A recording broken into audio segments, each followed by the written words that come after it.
భగవంతుడు నీకు సంతానం ఆలస్యంగా ఇస్తున్నాడంటే నువ్వు పూర్ణ పుణ్యవతివని లెక్క. కౌశల్యాదేవి ఒకానొక సందర్భంలో నారదంతోన బాధపడుతుందంట. నారద, ఇంత గొప్ప ఇక్ష్వాకు వంశం రఘువంశానికే నేను కోడలిని. ఈ వంశజులు ఎన్నో దాన ధర్మాలు చేసి ఉన్నారు. భలే నేను పాపినై ఉన్నను.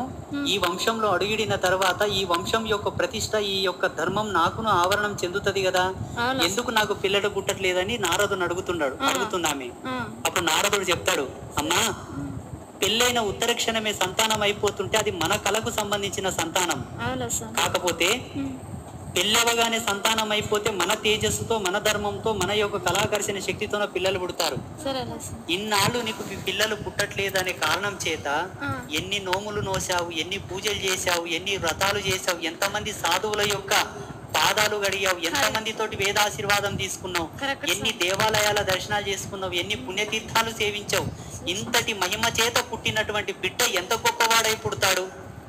ఇన్ని నోములు నువ్వు నోయవలసి ఉన్నది కాబట్టే ఇన్ని రోజులు భగవంతుడు నీకు సంతానం ఇచ్చిలేడని చెప్పి నారదుడు చెప్తే అప్పుడు కౌశల్యాదేవి ఎంతగానో సంతోషపడుతుంది.